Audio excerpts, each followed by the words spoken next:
Fala galera, vamos para mais uma reação a um dos vídeos sobre Umbanda.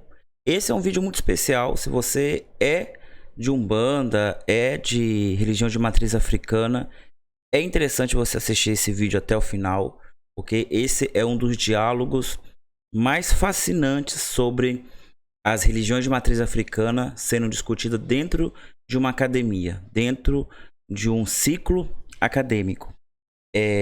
Eu tô trazendo justamente porque acabei de adquirir esses dois livros, Fogo no Mato, do Luiz Antônio Simas, e do Umbandas, Uma História do Brasil, de Luiz Antônio Simas. Eu ainda não os li, mas eu conheço a importância desse historiador que tanto fala em nossa defesa. Então vamos ouvir esse vídeo.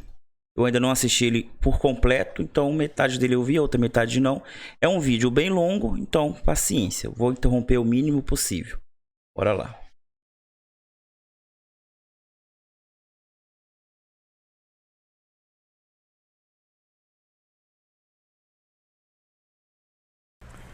Galera, então, obrigado pela presença de todos e de todas. A gente vai começar a nossa atividade de encerramento da disciplina Epistemologia da Ciência da Informação, do Programa de Pós-Graduação em Ciência da Informação, IBICT, UFRJ, semestre 2, 2018. Né?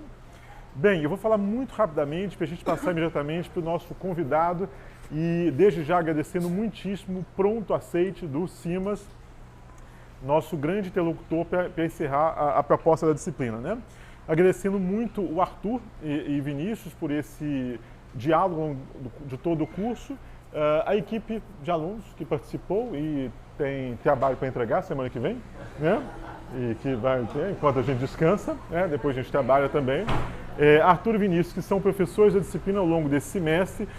Lembrando que essa disciplina tem um papel histórico para esse discurso científico, esse discurso de formação científica da ciência e informação do Brasil, a primeira disciplina com foco em epistemologia que compôs a única linha de pesquisa do Brasil dedicada historicamente à epistemologia da ciência e informação.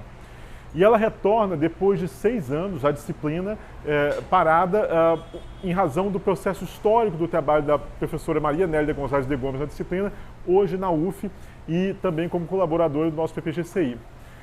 Proposta inicial da disciplina, desde o primeiro contato, diálogo com Arthur e com Vinícius, era realizar um percurso histórico, teórico, de como a disciplina se constitui, não só nos debates tradicionais dos anos 1960 ou do contexto pós-guerra, mas de elementos críticos sociais que também permitiram a formação dela, chegando até a teoria crítica propriamente dita, como nós trabalhamos do 4º para o 5º módulo da disciplina, né?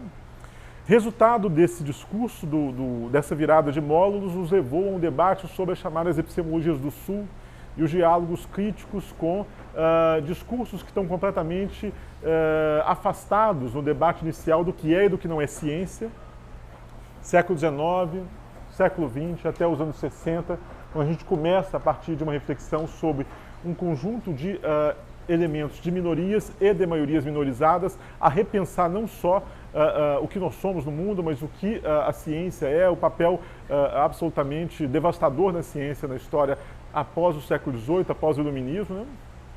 E a possibilidade completamente aberta, plural, de reconstruir os modelos de fazer ciência a partir de perspectivas diferentes, de construções distintas, como os elementos da cultura afrodescendente, das matrizes de raiz africana no contexto brasileiro, né?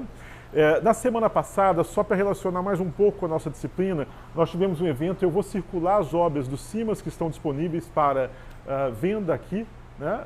Os Simas depois falam mais um pouquinho delas para a gente ao longo do debate, né? Nós tivemos o evento A Arte da Biografia, o Seminário Internacional, e isso demonstra uma das publicações centrais do seminário. Isso daqui é a lista de chamada, tá, pessoal? Daqui a pouco a gente faz a lista, né? Um dos elementos centrais que dialogam diretamente com o nosso debate hoje é a publicação histórica realizada na Câmara dos Deputados por uma equipe concentrada, dentre outros, pelo Rafael Cavalcante, que organizou um repertório bibliográfico da condição do negro no Brasil.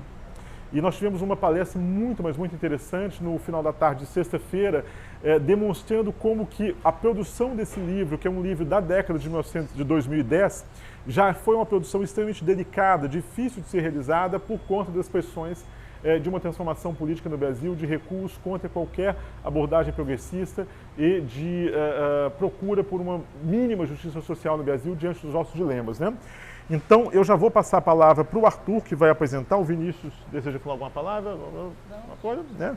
Passo para o Arthur e vamos circular aqui o repertório bibliográfico sobre a condição do negro do Brasil. Esse repertório também está disponível para download, disponível na web, né? E as duas obras do Simas disponíveis aqui para venda hoje. Muito obrigado, Simas. Arthur, vai com você. Um minuto. Tem um microfone. Não.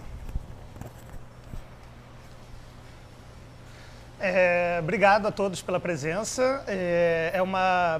Eu queria rapidamente, né, fazer só essa apresentação por conta de conseguir, né, conforme eu escrevi outro dia, de conseguir unir o útil ao agradável nessa manhã, né, de terça-feira, que a gente está no encerramento do semestre. A gente já tinha uma proposta de alguma atividade que fosse fora das paredes ali, né, do que para a gente é a academia, né, o espaço ali do IBICT, né, e ao longo desse curso, né, uma proposta do Gustavo, que me convidou e convidou ao Vinícius para dividir essa tarefa, né, de falar sobre a epistemologia da ciência da informação através de diversas escolas de pensamento, né, diversas perspectivas de conhecimento. E a mim coube trabalhar a teoria crítica, e a partir da teoria crítica de pensar, né, nas condições materiais de existência e de produção de conhecimento, chegamos ao Boaventura de Souza Santos, que faz uma crítica da teoria crítica, ao dizer que a teoria crítica também se propunha uma teoria sobre tudo, também era uma teoria de matriz eurocentrada e tudo mais, né, de acordo com aqueles problemas. Então, o Boaventura de Souza Santos coloca a perspectiva das epistemologias do Sul, para a gente pensar, né, a produção de conhecimento a partir das próprias matrizes, né, dos territórios latino-americanos e africanos e tudo mais. Sendo o Boaventura de Souza Santos também um português, também mais um europeu, né, colocando isso. Então, num princípio eu falei com o Gustavo, não, seria muito interessante que a gente pudesse falar de uma perspectiva de conhecimento que não tivesse as raízes fincadas na Europa, ou que não viesse a partir de uma perspectiva dos europeus, né, de nos dizer também de alguma maneira, né, com esse tom, né, também de desafiador, de dizer, não, também é possível se produzir conhecimento e leituras, né, do mundo a partir de outras perspectivas, né? E pensei imediatamente no Simas, né, acompanhando inclusive o lançamento do Fogo no Mato, né, que eu perdi o lançamento do livro em si, já estava atrás dele, e pensei que seria uma proposta muito boa, pelo fato de eu já conhecer o Simas há quase 15 anos, né, a gente foi apresentado por um amigo em comum, que é o Eduardo Goldenberg, na livraria Folha Seca, isso lá nos idos de 2003, 2004, quando na época eu estudava Oswald de Andrade e Antropofagia, que cara para o Vinícius também, e o Oswald de Andrade, que não sei se você concordaria, mas eu acho que tem uma trajetória também parecida com o Simas, que é uma pessoa que desenvolve o seu pensamento não dentro da academia, né, mas em outros espaços, né, de atuação, e pensando na perspectiva de se pensar com as contribuições, ok, né, que venham, né, como o Oswald de Andrade, que era leitor de Marx, de Freud, de Nietzsche, né, mas pensava tudo a partir, né, da perspectiva antropofágica, né, com o Manifesto Antropófago, o Manifesto Pau-Brasil, né, e a perspectiva dele da cultura messiânica e, né, da cultura brasileira, absorvendo essas influências e tentando pensar a partir de uma outra perspectiva. Então, achei que a contribuição do Simas seria muito boa, né? A gente estava até comentando ali de graça que uma outra pessoa mais conservadora da academia, né, manifestou um pouco de irritação com o fato de falarmos de epistemologia da macumba dentro da academia, né? Então, a gente viu que com essa reclamação a gente estava no caminho certo. Então, isso deixa a gente um pouco mais feliz hoje. E, nesse sentido, é com muita satisfação que eu passo a palavra, apresento a vocês Luiz Antônio Simas. Bom, gente, bom dia. Agradecer primeiro ao Arthur o convite, o Gustavo, o Vinícius. E é um convite interessante, né? O curso de epistemologia, falar um pouquinho sobre a epistemologia das macumbas, o que seria isso. Então, eu acho que cabe aqui uma explicação, por que é que eu chego Na verdade, esses dois livros falam mais ou menos da mesma coisa, mas de maneiras um pouquinho distintas. Vou falar um pouquinho deles. O Pedrinhas Miudinhas, que é um livro que eu escrevi sozinho, a partir de um encontro entre Walter Benjamin e um caboclo de Umbanda. Eu falo um pouquinho dele daqui a pouco. E O Fogo no Mato, a Ciência Encantada das Macumbas, que é o livro que eu escrevi com Luiz Rufino, pedagogo, né? E que tem a ver com o Pedrinhas, o primeiro. Mas então deixa eu só falar um pouquinho sobre o que seria a epistemologia das macumbas, como é que eu começo a trabalhar com esse tipo de coisa. Eu nasci dentro de um terreiro. Eu sou o caso clássico que a gente chama de criança de candomblé. Porque a minha avó, quando tinha 17 anos, minha avó é alagoana, mas vai muito nova para Pernambuco, a minha avó vai a uma saída de santo, né, a saída de Aô, como a gente diz, na Casa da Água Fria, que é um Xangô pernambucano, que é uma vertente do candomblé de Pernambuco, Xambá ou Xangô pernambucano, como a gente chama. E ali ela bola para o santo, né? Ela sente a vibração e ela acaba se iniciando. A minha avó, em 1963, vem para o Rio de Janeiro, veio um pouquinho antes, mas em 63 ela funda, ela cria o primeiro axé, né? A primeira casa de Xambá da Baixada Fluminense, em Nova Iguaçu, no Jardim Nova Era, na Rua Castor, onde eu cresci, né? Então, a rigor, eu nasci dentro do candomblé, me iniciei com 2 anos de idade, né? Fiz os meus primeiros rituais, como Ogã, aquele negócio todo. Quando minha mãe carnal, filha da minha avó, minha mãe carnal, tinha 13 anos, a minha mãe foi fazer a iniciação dela, mas o oráculo, né, o conhecimento oracular, parou a iniciação da minha mãe, dizendo que o caminho dela não era o Xambá, não era o Xangô, não era aquela vertente, né, do candomblé de Pernambuco. E que o caminho da minha mãe era a encantaria. E aí a minha mãe, daqui a pouco eu falo um pouquinho sobre a encantaria, porque ela é chave para essas reflexões que eu proponho. E aí minha mãe, então, acaba sendo levada à casa de um grande sacerdote da encantaria chamado Santo Criolo, que é uma espécie de grande introdutor da encantaria paraense no Rio de Janeiro. Santo Criolo tinha a casa aberta na Rua do Lavradio, que era cheia de terreiro, né? Então minha mãe acaba se iniciando no encanto por Santo Criolo, por Pai Criolo. Então é uma vida dentro da religião, dentro da encantaria, dentro do candomblé e etc e tal, né?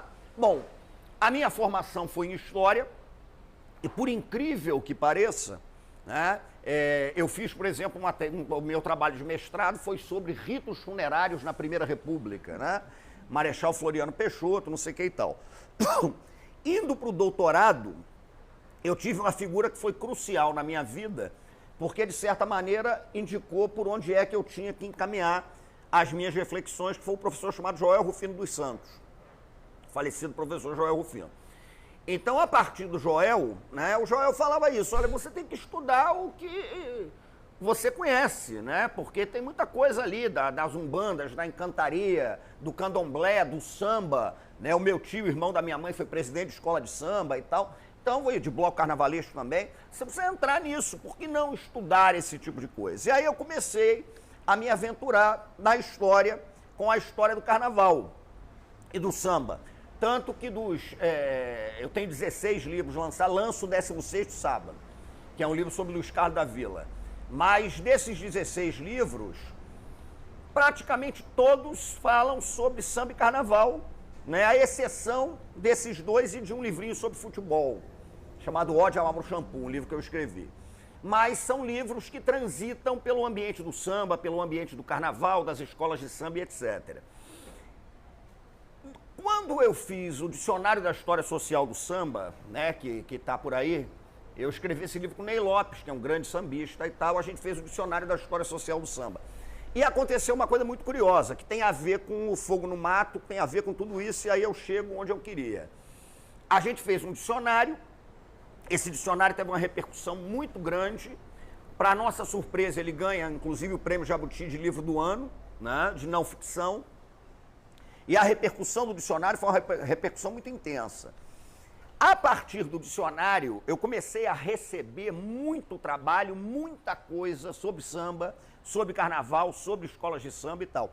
E até brincando, né, muita tese, dissertação de mestrado, porque no dicionário a gente faz um banco, inclusive, de trabalhos relacionados ao samba, às escolas de samba e tal. Então, toda hora mandavam coisas pra gente, e eu brincando digo o seguinte, né, claro, com um certo exagero, mas é quase isso mesmo que acontece.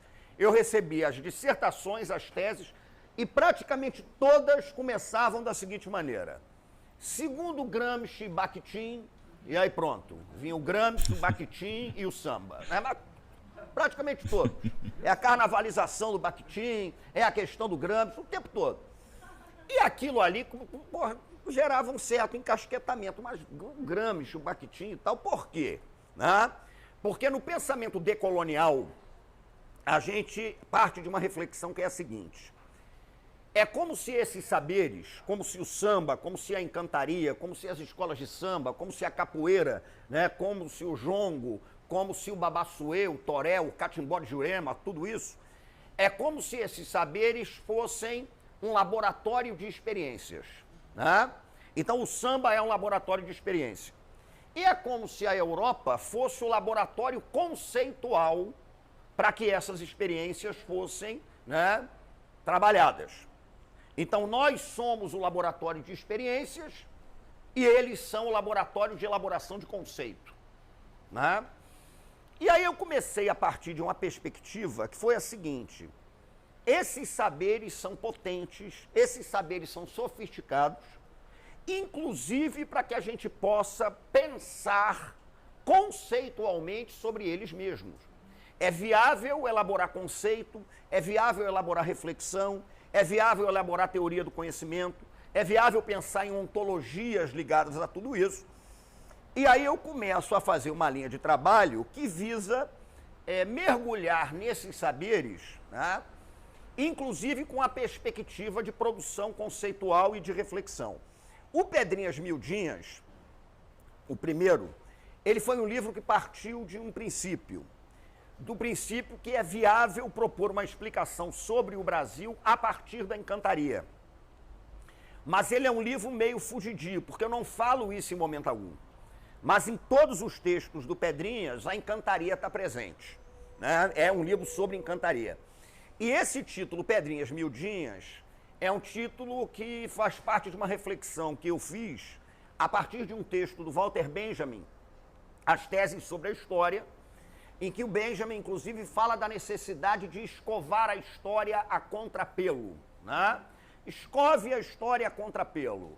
Então, conte a história sob outras perspectivas e tal, uma história do cotidiano, né? Uma história de miudezas e tal. E aí, lendo o texto do Benjamin, me ocorreu um ponto de um caboclo de Umbanda, o caboclo da Pedra Preta, né? Que era o caboclo que trabalhava com o pai Joãozinho da Gomeia, que foi um sacerdote importantíssimo, né, do candomblé de Angola, no Rio de Janeiro. Era baiano, mas o candomblé dele ficava em Duque de Caxias. Às vezes eu até esqueço dessa semelhança. O meu caboclo também é o caboclo da Pena Preta. Tava até esquecendo que o Joãozinho da Gomeia também tinha esse mesmo caboclo. E o ponto do caboclo da Pedra Preta é o Pedrinha Miudinha de Aruanda.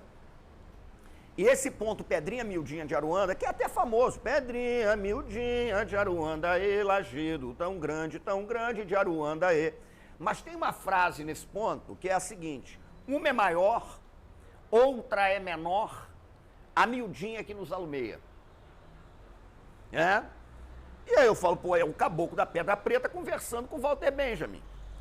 A história contrapelo, a microhistória, a nanohistória, como eu costumo dizer, né? Uma história do cotidiano.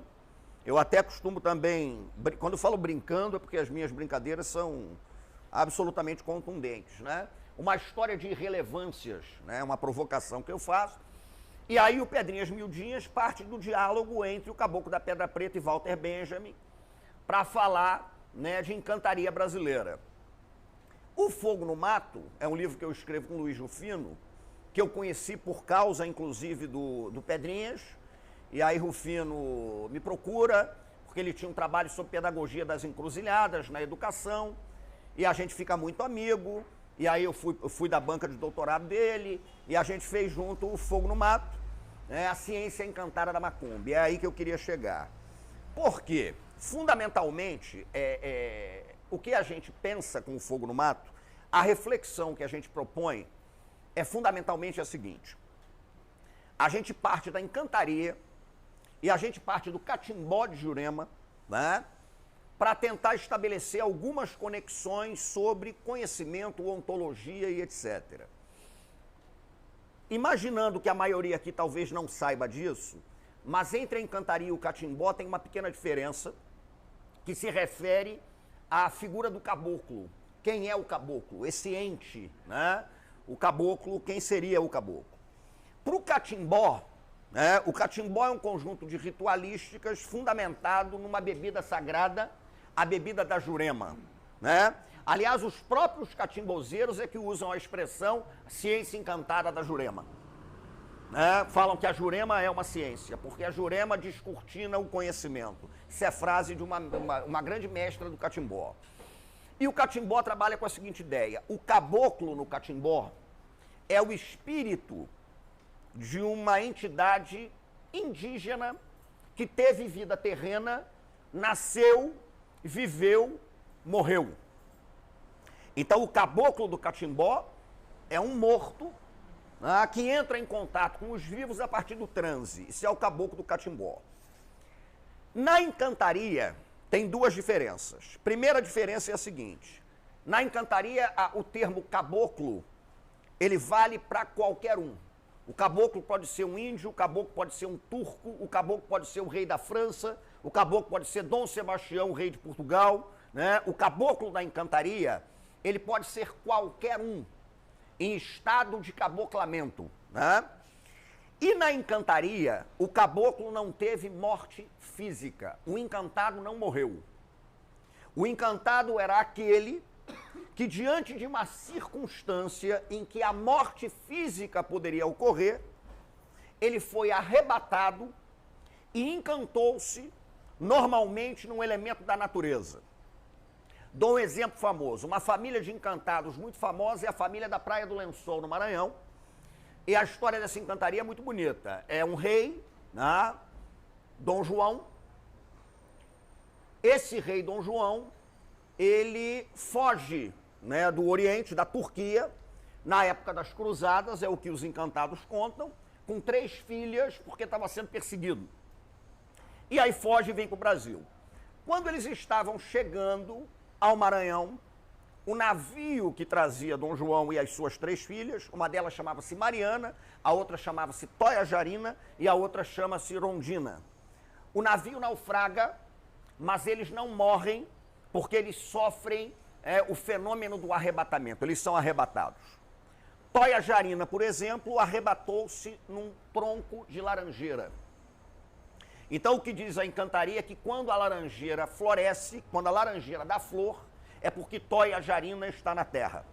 Tanto que o canto mais famoso dela diz isso: Toia Jarina é flor do mar, ela é flor de laranjeira, é flor do mar. Mariana encantou-se, né, numa conchinha na Praia dos Lençóis. Ao mesmo tempo, Mariana aparece como arara, Mariana aparece como cigana, e Mariana aparece, inclusive, como marinheira da Marinha do Brasil, né? A minha mãe, por exemplo, trabalha com um caboclo chamado Caboclo Japetequara. O Caboclo Japetequara foi um caboclo que lutou na Guerra do Paraguai. E numa determinada circunstância, Japetequara ia morrer. Mas não morreu porque ele foi arrebatado, né? Arrebatou-se num tronco de sucupira. Então o que diz a encantaria é que quando a sucupira floresce, Japetequara está na terra. E o próprio Japetequara diz uma coisa muito interessante, que o encantado, né, ele é 3 em 1. O encantado é ele mesmo, o encantado é o elemento da natureza no qual ele se encantou, e o encantado é o corpo que ele usa para dançar entre os viventes. Então Japetequara é ele, Caboclo Japetequara. Japetequara é o tronco de sucupira. Japetequara é o corpo em trânsito da minha mãe, né? O encantado, portanto, ele tem essa dimensão ontológica de ser ele mesmo, de ser o elemento da natureza e de ser o corpo através do qual ele dança, né? Mais ainda, a encantaria alarga a própria noção do humano, né? Sem dúvida nenhuma, há um alargamento profundo. A encantaria, por exemplo, coloca em xeque o próprio cogictum cartesiano, né? Porque se a gente imagina o cogictum, o penso logo existo, né? A encantaria trabalha a existência na dimensão do vibro logo existo, na dimensão do danço logo existo, na dimensão do bato tambor logo existo, e pasmem, né? As umbandas, o catimbó, a encantaria. Morro logo existo. Porque muitas vezes a condição fundamental da existência, né, é exatamente a morte. Porque todos esses saberes afro-ameríndios, todos eles têm um elemento comum. A grande dualidade que existe não é a dualidade entre morte e vida. Não é essa a questão-chave, né, para a encantaria, para a Jurema, para a Umbanda, para o candomblé de Quito, para o candomblé de Angola, para todos esses saberes, não é isso. Né? A morte e a vida, né, a morte como um fenômeno fisiológico e tal, não é essa a dimensão. A grande dimensão em que operam esses saberes é a dimensão do encanto e a dimensão do desencanto. Nesse sentido, o morto, por exemplo, ele pode estar mais vivo do que alguém que biologicamente esteja vivo. Né? Porque aqui está todo mundo vivo, biologicamente falando, mas para a encantaria, para a Umbanda, para o catimbó, para tudo isso, é muito provável que aqui alguém esteja morto. Porque se você está desencantado, você está morto. Né?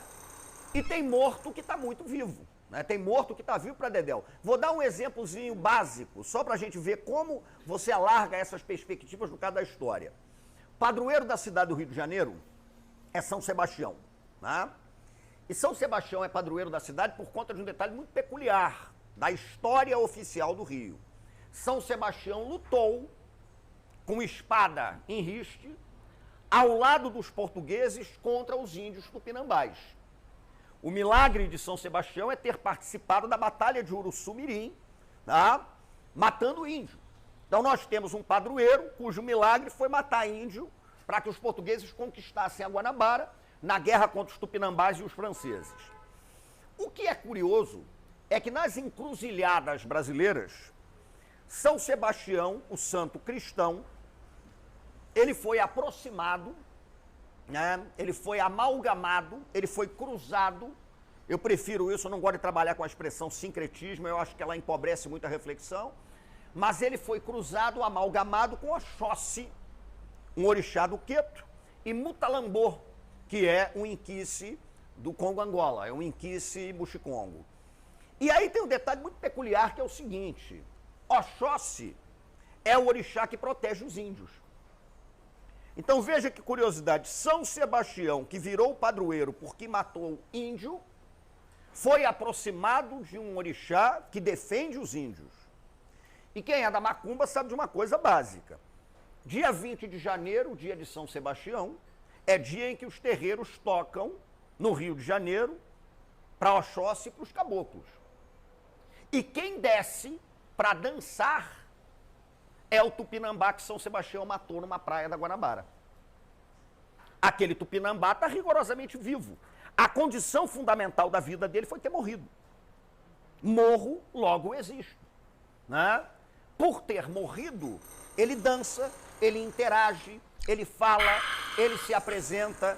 Então isso dá uma perspectiva de alargamento, inclusive do ponto de vista ontológico, da reflexão sobre o ser, né?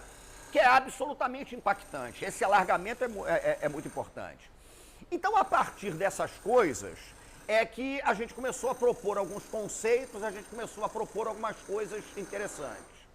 Por exemplo, vou pegar um exemplo básico. Uma das chaves desse trabalho, do Fogo no Mato, é uma reflexão que a gente faz sobre a possibilidade de pensar terreiro como conceito. Por que a gente está falando isso? Por que eu falo disso? Né? Por que eu gosto de trabalhar com essa ideia do terreiro como conceito? Basicamente, na geografia, na minha área, na história, né, a gente trabalha muito com o conceito de território. E uma visão mais simples que se tem sobre território é a visão de que o território é um espaço funcional. O território é um espaço funcional, né? Nós temos aqui um território que é um espaço funcional. Um viaduto é um espaço funcional. A Avenida Marquês de Sapucaí é um espaço funcional, né? Porque ela foi criada para ligar o centro da cidade ao viaduto, né? O 31 de março, ao túnel Santa Bárbara, tá ali. São espaços funcionais. E o que seria exatamente um terreiro?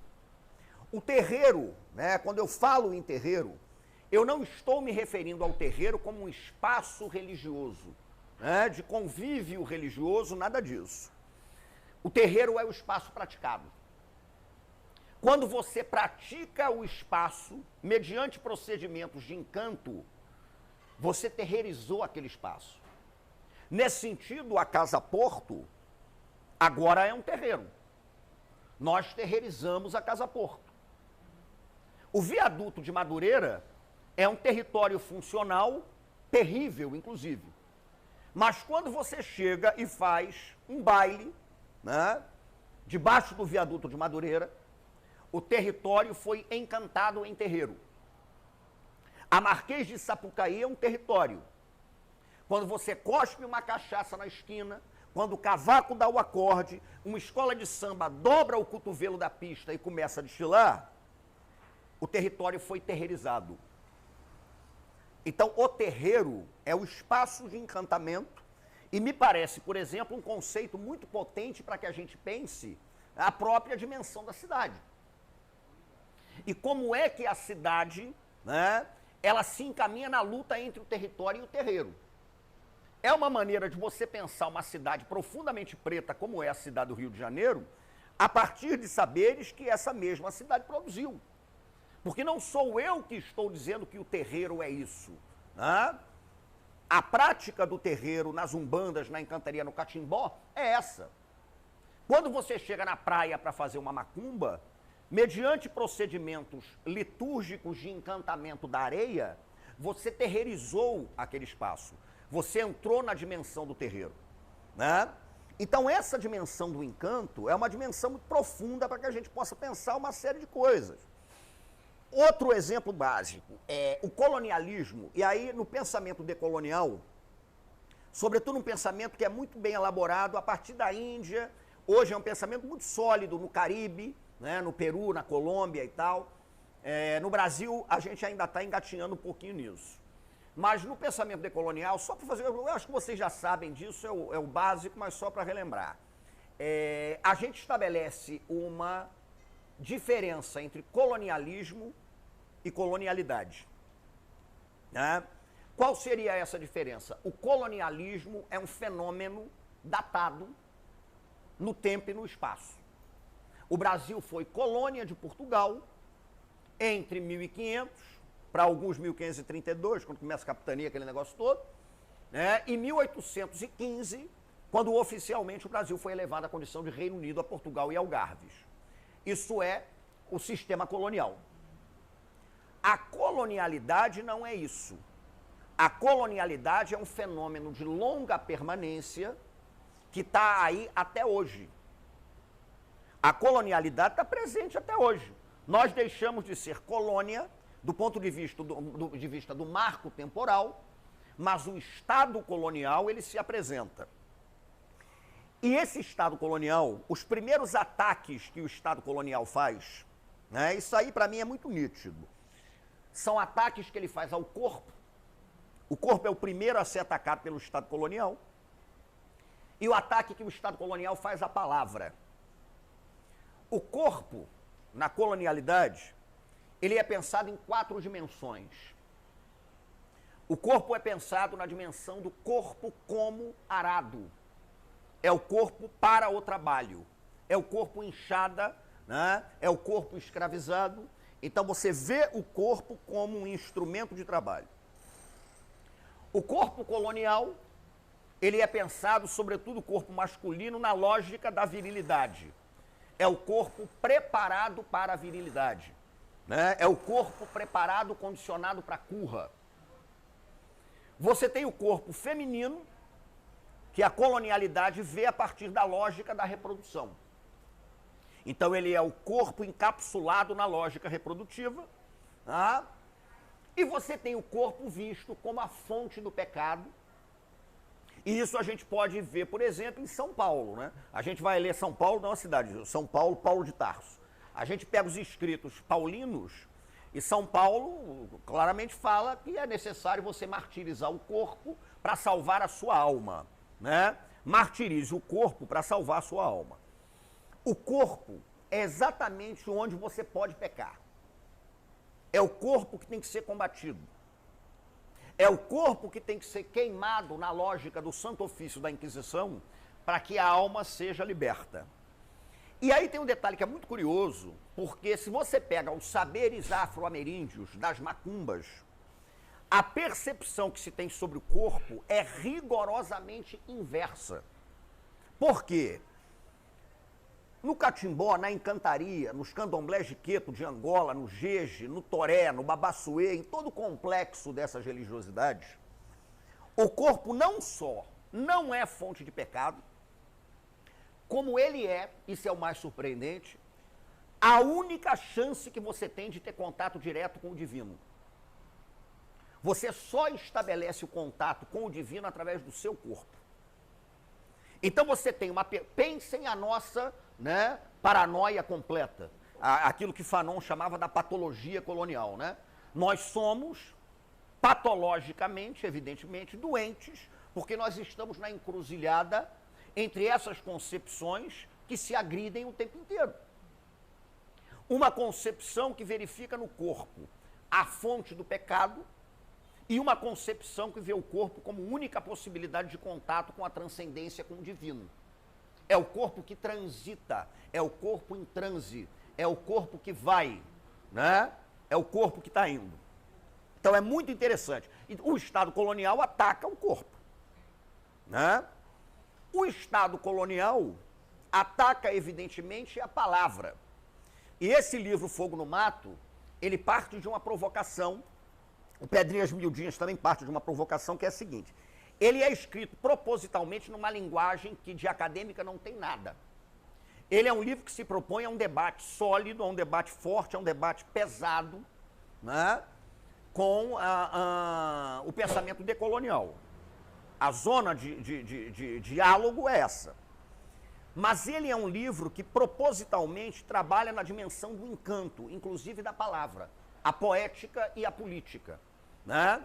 Então o Fogo no Mato, ele se permite a linguagem, né? Há uma linguagem de giro, como a gente costuma dizer, né? A gente faz um rodopio, a gente trabalha muito com esse conceito de rodopio, né? A ideia do rodopio. O rodopio, na verdade, é você transfigurar-se. O rodopio é você abrir caminho para outro tipo de coisa. E a gente trabalha esse conceito a partir também da ideia do rodopio nas umbandas, né?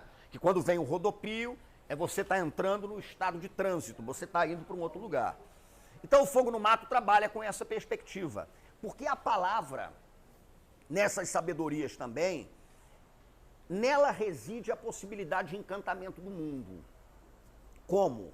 Né? E aí você redimensiona até o que é humano ou não é humano. Se você descer agora aqui, vou dar um exemplo. Se você desce agora aqui, de repente a folha mais comum que você vai achar no meio da rua é um peregum. O peregum é muito comum. Peregum você encontra em qualquer esquina, você sai da sua casa, desce e tal, você vai achar um peregum. O peregum, a rigor, não é nada. Peregum é uma folha que está ali. Mas, se você souber encantar o peregum através da palavra, você desperta o peregum. E aí é uma frase fabulosa que os Babalossães, os sacerdotes da folha, né? De Ossan, que é um orixá da folha, dizem que é o seguinte: você humaniza o peregum. Então você tem a possibilidade de humanizar o peregum. O peregum não é nada. Agora, se você me dá o peregum, e eu canto para ele, por exemplo, isso. Peregum, alajotitum, peregum, alajotitum, babá, peregum, alaomerém, peregum, alajotitum, peregum, alajotitum, peregum, alajotitum, peregum, alaomerém, peregum, alajotitum. Esse é um canto para você encantar o peregum. O peregum foi humanizado. Então a folha adquiriu a dimensão do encanto que a humaniza. Porque a condição humana, ela só é viável pelo encanto. Você encantou a folha, né? Mas um pouquinho para a gente também não se alongar e debater aqui. Você tem um saião, que é uma folha comum. Se você canta com o saião, você encanta o saião. Né? O saião foi encantado, o saião pode, né, fazer esse tipo de coisa. Então a própria dimensão ontológica de você pensar a condição humana, ela está muito presente nesse tipo de coisa. Nas razões da Jurema, nas razões do catimbó, porque há um detalhe que é interessante, um outro conceito que é muito trabalhado no pensamento decolonial é o conceito de polirracionalismo. Né? O polirracionalismo contra o monorracionalismo que foi construído pelo pensamento europeu, de recorte das luzes e etc. Né? O pensamento decolonial trabalha com a ideia, por exemplo, de multiverso, né, e não universo. Porque não há um universo, há múltiplas maneiras de você encarar esses fenômenos todos e tal. Então o que isso significa? Significa que a gente tem um manancial muito potente para que a gente possa pensar esse tipo de coisa. Eu, em certa ocasião, estava escrevendo um texto sobre o Carnaval do Rio de Janeiro, e aí, para escrever esse texto, eu criei dois conceitos, o conceito de exusíaco e o conceito de oxalufânico. E quando eu criei esses conceitos, depois eles estão desenvolvidos também no Fogo no Mar, eu criei primeiro uma pequena provocação dizendo que quem tem Exu e Oxalufã não precisa ficar recorrendo a Apolo e Dioniso, né? Que é um negócio até que não faz muito sentido. Porque o Rio de Janeiro, eu só vou dar um exemplo concreto como é que você pode operar conceitualmente nesse tipo de coisa. O Rio de Janeiro é uma cidade que tem dois tipos de carnaval que são muito distintos. Tem um carnaval de rua que é absolutamente diferente do carnaval de avenida. O carnaval de rua é o carnaval que eu chamo de exusíaco. Primeiro porque Exu, Mavambo, Aluvaiá, Legba, né, é uma entidade, é uma energia que está presente na rua. Né? Ele é o dono da rua. Ele é a boca que tudo come. Aliás, fascinante com Oswald de Andrade. Porque você pensa na antropofagia do Oswald e você pensa num mito de Ifá, que é a sabedoria dos babalaôs, né? Mas tem um mito de Ifá que diz o seguinte: Exu vinha caminhando e existiam duas cabaças que oferecem a ele na feira. Né? E aí uma cabaça tem o pó, né, da bondade e tal, e a outra cabaça tem o pó da maldade, tem uma opção de coisa nas duas. E aí Olodumare, o Deus maior, no mito, ele pergunta a Exu qual é a cabaça que Exu quer. Exu pede uma terceira cabaça. Ele pede uma terceira cabaça, ele pega as duas cabaças, quebra as duas e mistura os pós das duas cabaças numa terceira cabaça. Por isso ele, inclusive, é o Ibaquetá, né, o dono da terceira cabaça. E ele mistura aquela terceira cabaça, ele joga o pó para cima e ele sopra o pó da terceira cabaça.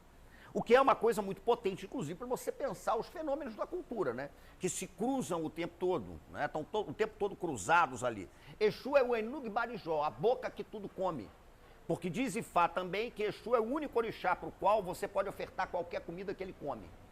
Ele come, mas ele sempre vomita a comida para te restituir aquilo ali. E ele vomita de uma forma diferente. Aí você pega o Ibaquetá, o Enug Barijó, a boca que tudo come, para pensar os fenômenos da cultura, estão ali. Exu é um teórico da história. Tem um Oriki de Exu, um pequeno verso dele, que fala o seguinte: ele matou, olha isso, o pássaro ontem com a pedra que ainda não lançou, com a pedra que vai lançar hoje. Isso aí você pode fazer inúmeras reflexões sobre o fenômeno do tempo, né? E sobre o próprio papel do historiador. Eu costumo dizer que é isso. O historiador vive matando o pássaro que voou ontem com a pedra que ele atira hoje, né? Eu analiso, por exemplo, eu tenho um livro sobre a Portela, né? Eu tenho um livro sobre a Portela, um dos meus livros é uma história da Portela. No meu livro sobre a Portela, eu estudei a formação da Portela na década de 20, né? Agora, eu estou estudando aquele pássaro que voou na década de 20 com um manancial que eu estou construindo hoje. E aí, quando você pensa em Exu, o que matou o pássaro ontem com a pedra que ainda lançará, né? Você pode, desde reflexões a respeito da temporalidade do tempo, né? De Exu, Exu aquele que, por exemplo, está aí, né? Um oriki dele. E o estar aí de um oriki de Exu é uma das traduções possíveis para o Dasein do Heidegger, no Ser e Tempo, né? Nós estamos aí. Heráclito falando de esperar o inesperado. Então Exu dialoga com tudo isso. Por que eu estou citando isso para a gente chegar nas reflexões finais? Porque uma preocupação que a gente teve no Fogo no Mato e que eu tenho nos trabalhos,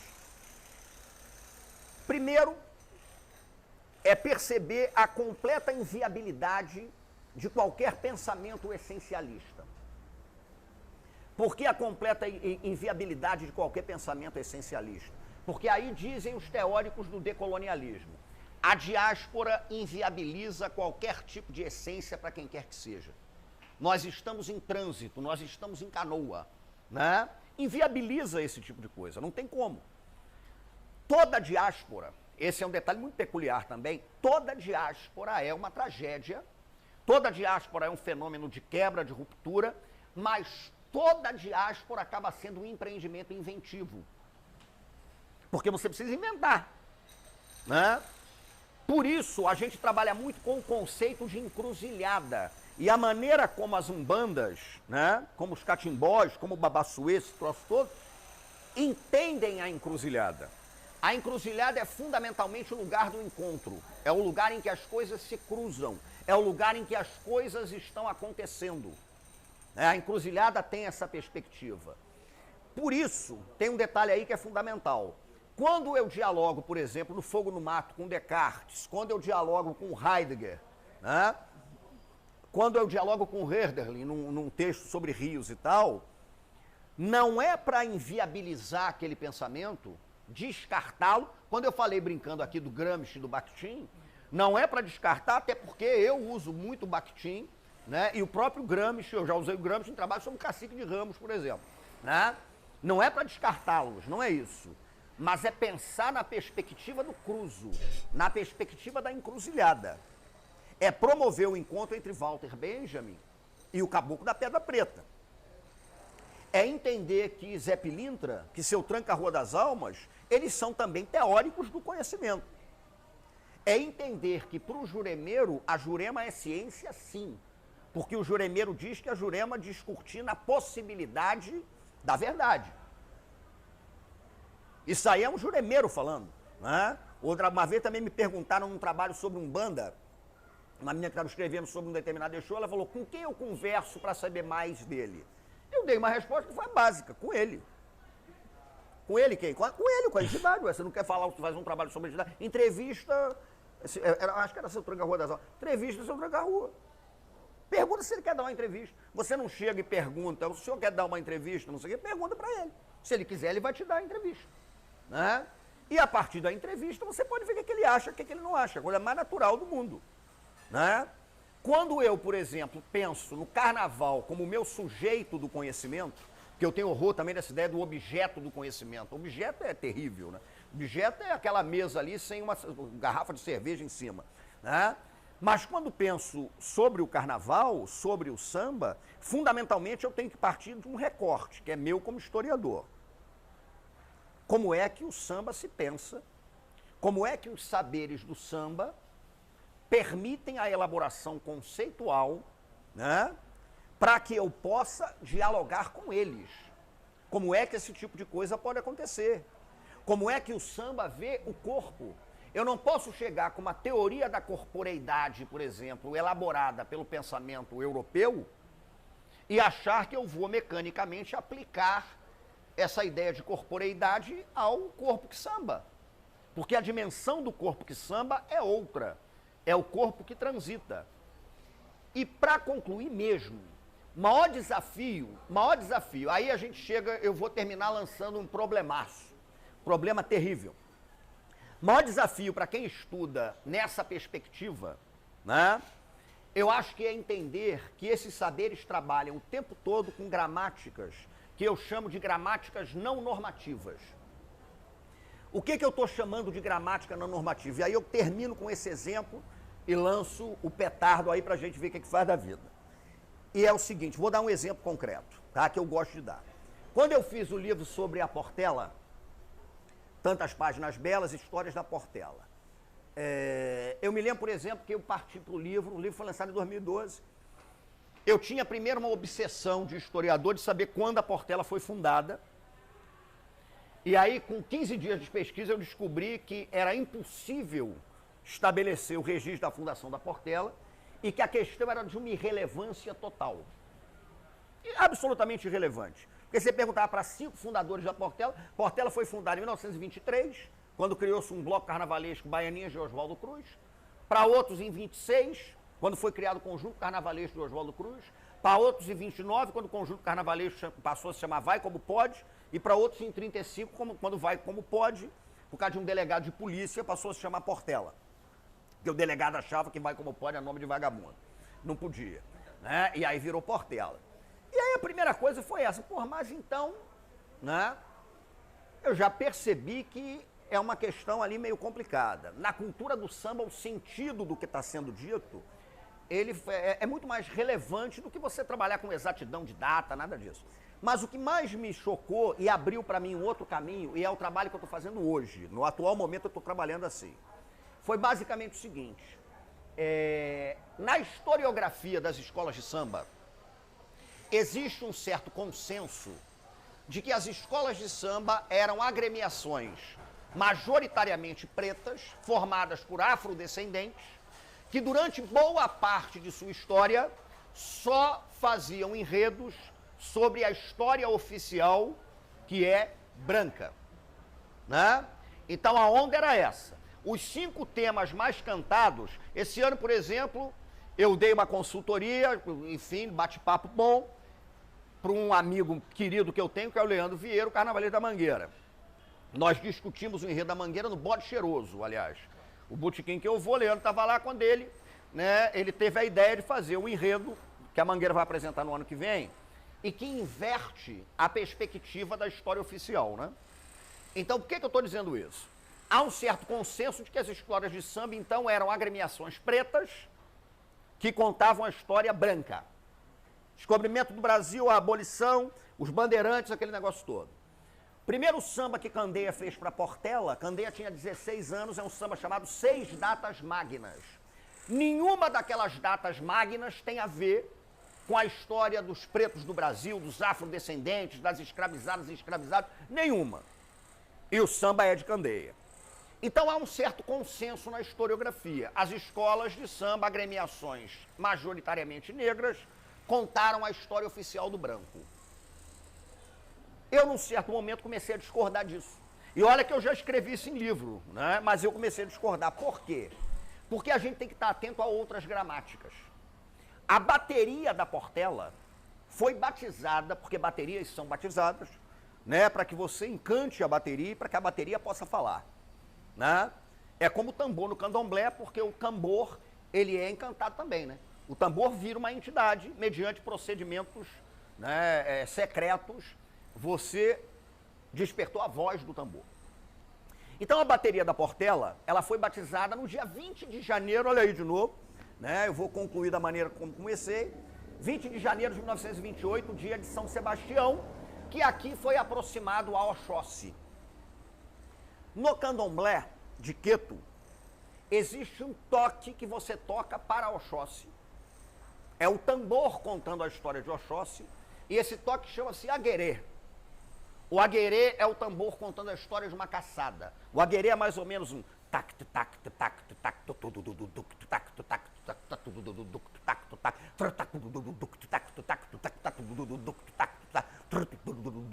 isso é o aguerê. Se você, por exemplo, vai tocar para Xangô, você não pode bater um agueré. O tambor toca um ritmo chamado alujá. Tum, tum, tum, tum,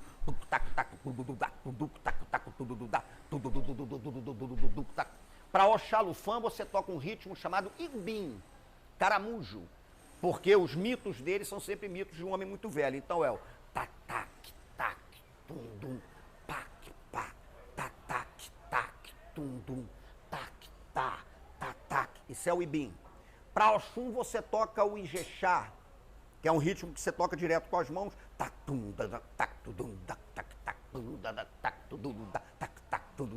O O Ijexá conta a história de um banho de rio. Para Ossan você toca Corinha Uê, né? Enfim, a gramática dos toques é impressionante. Mas onde é que eu quero chegar? A bateria da Portela foi batizada no dia de São Sebastião Oxóssi.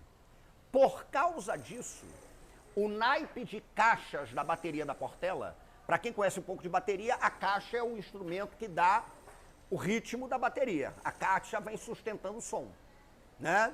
E cada bateria tem um toque de caixa específico. Vocês sabem qual é o toque de caixa da bateria da Portela? É o aguerê de Oxóssi. A Portela bate o aguerê de Oxóssi o destino inteiro. Você vai ouvir a caixa da Portela, ela vem assim, né? O tempo todo.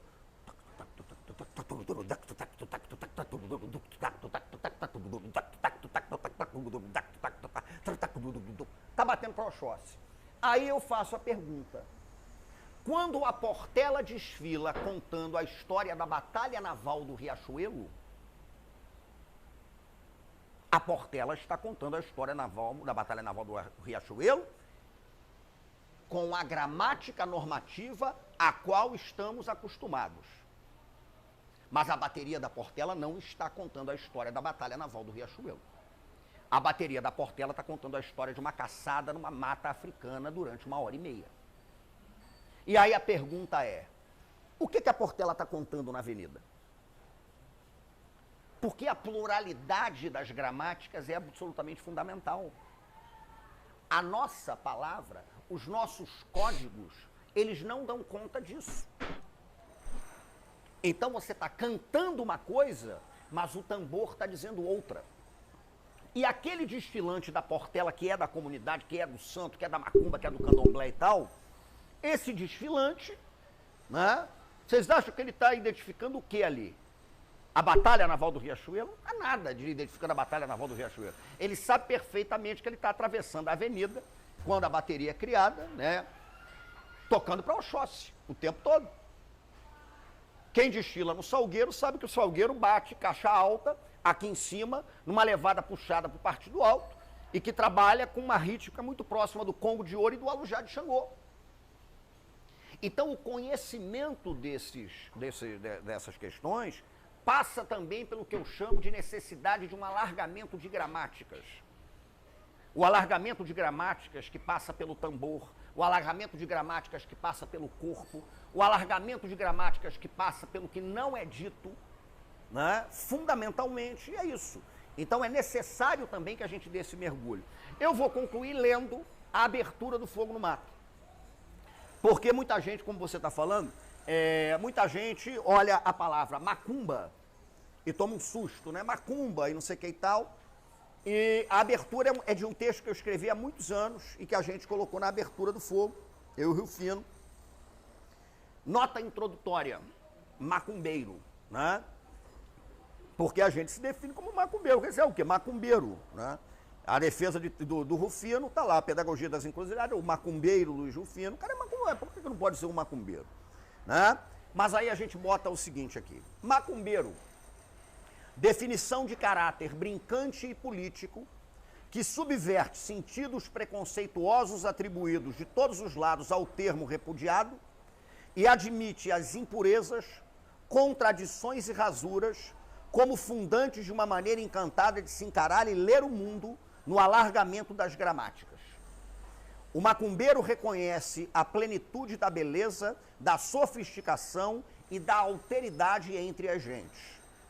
A expressão macumba vem muito provavelmente do quicongo cumba, feiticeiro. O prefixo ma no quicongo forma o plural.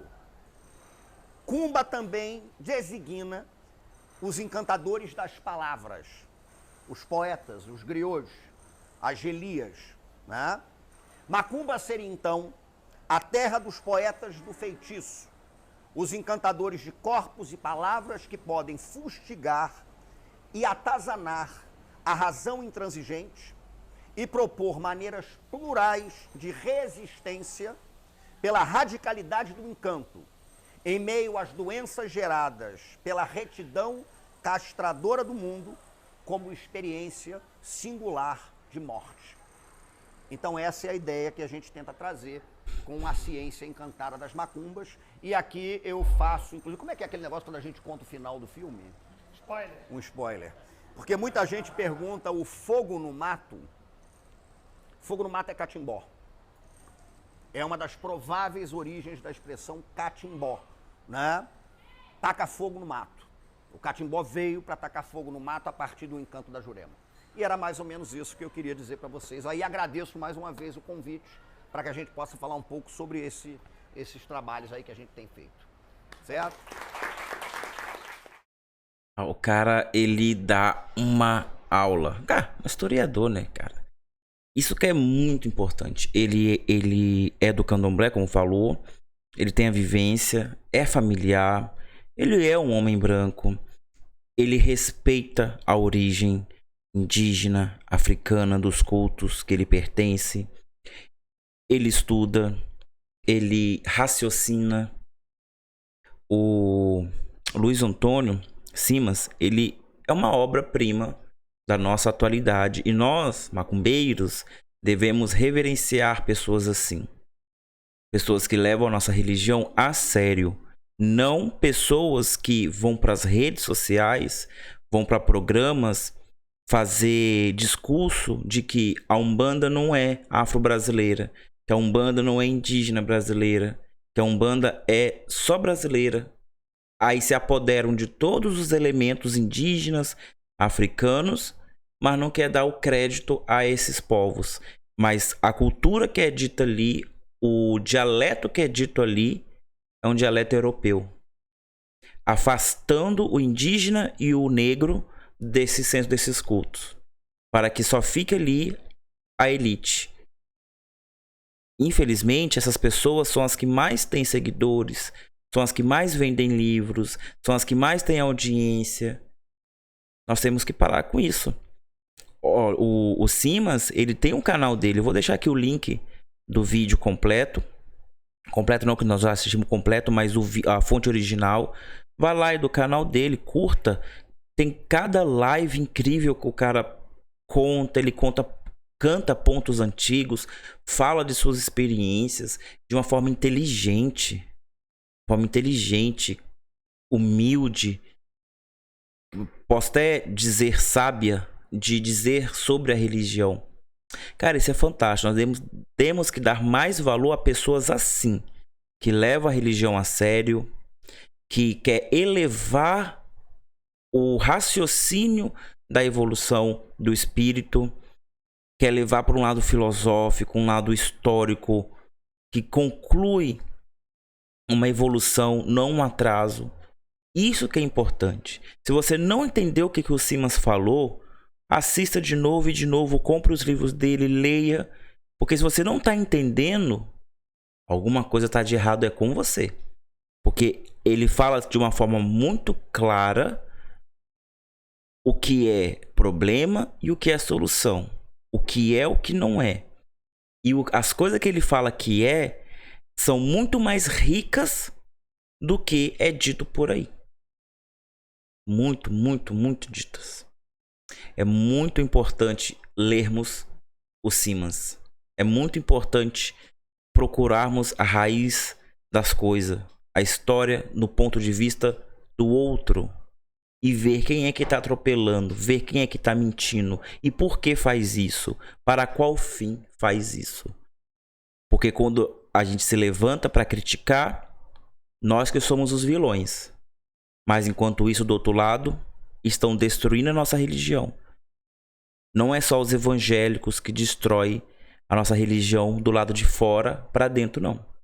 A religião também está sendo destruída de dentro para fora. Daqui a pouco nós não teremos mais orgulho de falar que somos macumbeiros, umbandistas ou candomblecistas. Porque não haverá mais essas religiões da forma que elas eram vistas e respeitadas. Pelas suas histórias de resistência, tá bom? Bom, se inscreve no canal, deixa o like, vambora. Vamos que tem muita coisa para desmistificar.